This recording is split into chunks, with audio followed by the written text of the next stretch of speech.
All right, today we are cracking the code on one of algebra's most famous puzzles, the quadratic equation. But we're going to do it with a shortcut, a really powerful tool that basically gives you the answer before you even start solving. But first, just imagine this for a second. What if you could know the kind of answer a math problem has before you do any of the heavy lifting? It kind of sounds like a mathematical superpower, doesn't it? Well, that's exactly the power we're unlocking today. So this is our puzzle, the standard quadratic equation. It looks simple, but it's holding a secret. You see, depending on the values of a, b, and c, it can have completely different kinds of answers, or what mathematicians like to call roots. And really, the roots are just where the graph of this equation hits the x-axis. So how do we peek inside and see the solution ahead of time? Well, here are the possibilities.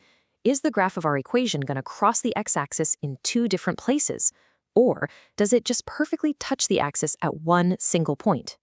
Or maybe it misses the axis completely, meaning there are no real solutions at all. That's the mystery we need to solve. To solve this mystery, we need a clue, a secret key. And in mathematics, that key is called the discriminant. It's this incredible tool that lets us predict the type of answer we're going to get, which, trust me, saves us a ton of work. So what exactly is it? The discriminant is really just a number you calculate using the a, b, and c from the equation. That one single number tells you everything. It literally discriminates between the different types of solutions. And here it is. This is our secret key. It looks so simple, right? Just b squared minus 4ac. But this small expression, it holds all the predictive power we're looking for.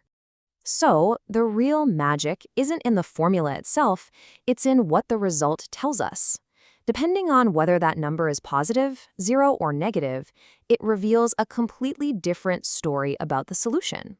So let's explore these three cases. Let's start with case 1. What happens when the discriminant, we'll just call it d, is a positive number?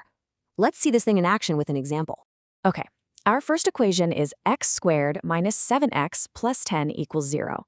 Let's just pull out our coefficients.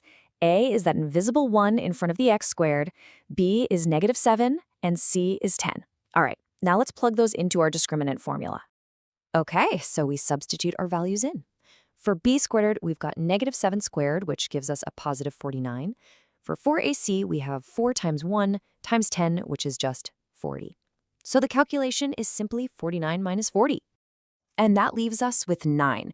Now, the specific number here doesn't matter as much as the fact that it's positive. It's greater than 0. And because our discriminant is positive, our prediction is crystal clear. This equation has to have two different real solutions.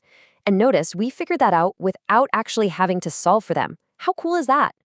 All right, on to our second scenario. What if the discriminant isn't positive, but it lands exactly on 0?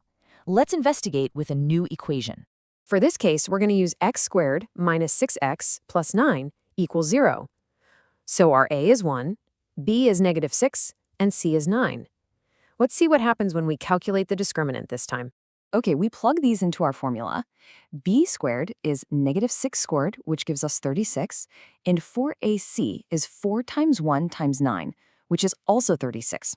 Now this is interesting. We have 36 minus 36. And the result is a perfect 0. The two parts of the formula are in perfect balance. They just cancel each other out. This is our second major clue about how the discriminant works. So, this leads us to our second rule. When the discriminant is exactly 0, the equation has just one real solution. You might hear this called a repeated root, but it's really just one answer. We've seen positive and we've seen 0. You can probably guess what's next. Let's see what happens when our discriminant turns out to be a negative number. Our final example, x squared plus 4x plus h equals 0. In this one, a is 1, b is 4, and c is 8. Let's run the numbers one last time and see what we get. So b squared is 4 squared. That gives us 16.